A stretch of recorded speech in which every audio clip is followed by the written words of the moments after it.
So you've heard about this awesome game called Teamfight Tactics and wondering what it was and how you can put your big brains to test with it? Well, my name is Frodan and I'm here to help you with just that. First, what even is Teamfight Tactics? Think of it like an 8-player free-for-all chess or tower defense game with the pieces being powerful champions in the League of Legends universe. But don't worry, you don't need to know anything about League of Legends or even chess to play TFT. And now that we know what we're trying to do, let's walk through your very first game of TFT so that you can see just how fun and engaging it can be. At the beginning of the game, you'll vote on one of 3 portals and vote for it by standing on it. Each of these portals alters the game's rules. With over 40 options, each game offers varying experiences. You can opt in for more resources for everybody, including yourself, or minimal tactics, depending on your playstyle. In this game, these cute little scuttle crabs are going to give us extra loot and resources, so we'll have much more gold for buying champions than usual. At the start of every game, we'll be looting these monsters to collect items, gold, and champions. This is called our opener, before fighting other players in the lobby. So walk over these orbs and collect your loot. For our first game, our core game plan will be to play a strong, basic strategy of spending our gold at low levels to find 9 copies of a champion and 3-star them for victory. We call this in TFT a reroll strategy, and I highly encourage any starting player to begin their journey with reroll comps. Compositions in TFT are constructed from traits that you see on the left-hand side of the screen. In this game, we're going to be focusing our strategy on a simple sniper composition, focusing on 2 1-cost units, Caitlyn and Kog'Maw. Snipers are a trait that gives you bonus damage for each hex between the unit and the target, so putting them in the far back is key.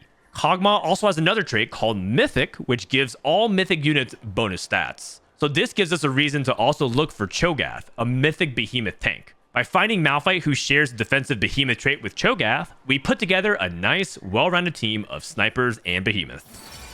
Before you go into your first PvP fight, you'll be offered a screen of 3 augment choices. Augments are the bread and butter of what makes each TFT game unique. It can power up your existing team with combat power, offer you additional resources to greed harder, or even transform your entire game plan on the spot.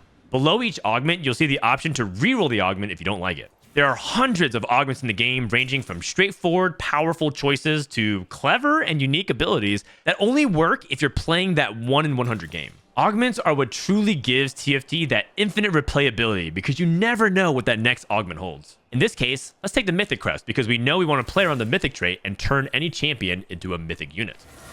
At lower levels, you'll have higher chances to see 1 cost, so this is why we say lower level, so we can maximize our odds of seeing the 1 cost that we need. After a few fights have passed, in the middle of each stage, an event happens called the Carousel. The Carousel is a comeback mechanic that shows a selection of units and items. Starting from the lowest health, players are released 2 by 2 and are allowed to choose what unit and item combination they want. So because we lost early, we are in 5th place in health, we get to choose 2nd. Let's pick up that Senna with a sword. This brings us to items.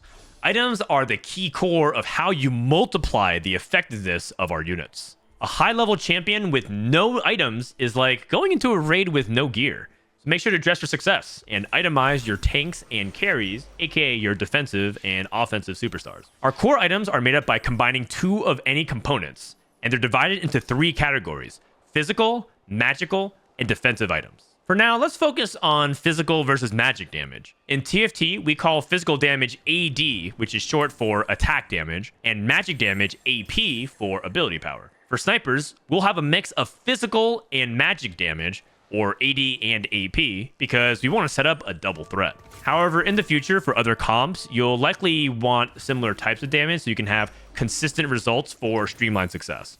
Because Caitlyn has the orange axe on her ability, you can tell she scales with physical, aka AD. Kog'Maw has this blue fireball on his ability, so this means magic, aka AP. So all of our AD item components, like swords and bows, will go on Caitlyn, while Kog'Maw will take our AP components, like rods for magic damage and tears for mana generation. At the top of the screen, you'll see a small swirl icon. That is the main mechanic for this particular set, Inkborn Fables, an Eastern fantasy theme, and its set mechanic is Encounters. Encounters are a random story event that may alter the game depending on what champion appears. In some instances, you might get a temporary or even permanent buffs that can replace big moments. In other encounters, it can just be a fun flavor moment that gives your little legend larger curves that you can respectfully admire. Each game has 2 to 5 encounters, and you can hover in the top left to check out what happened.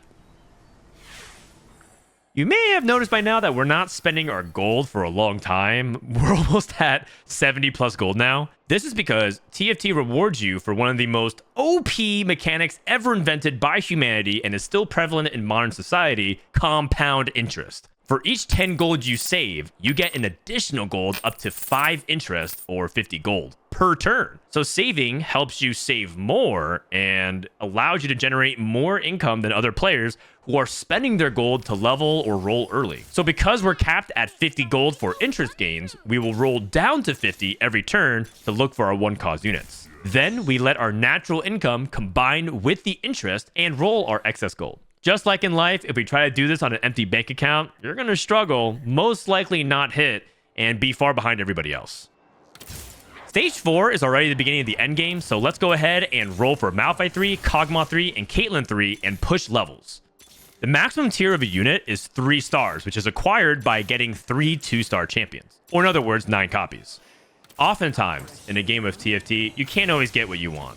Staying at low levels just for Cho'Gath alone is not worth it. So we abandoned part of our initial game plan to try to keep up with the other players. You gotta know when to hold them and when to fold them, or when to chold them. The last core element of TFT is positioning. Just like any sports team, the formation and spacing your team can often be the difference between narrow success or a complete fumble in the execution of the play. Underneath the player HP, you may see a small cross swords icon, which indicates that this is someone you may play next. And if there's only one, you're guaranteed to fight them next. So here, we scout and see that their carry with items is in the top right corner. And this means that we can double up our snipers on the bottom left corner for maximum sniper value. By placing snipers in the corner, we are giving them maximum distance for that sniper damage bonus. We line up our front line to keep them effective and holding off enemy units. And look at that. In TFT, we call that a positioning diff. Who knows if we would have won without that last second maneuver. We won a lot of fights and it was looking good, but it also seems like our team is starting to get outscaled by higher tier comps that successfully pushed high enough levels. So it looks like we're going to lose our last couple of fights. But that's okay. In TFT, getting top 4 is a win, so you're guaranteed points towards your rank. From there, any additional placements is gravy on top. Reroll strategies are great for that top 4 win, but oftentimes can struggle to get that coveted top 1 spot for maximum rank points.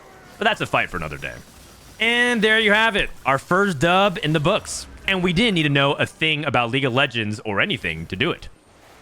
So what are you waiting for? Hop on in and join on the fun, and I'll see you on the Convergence.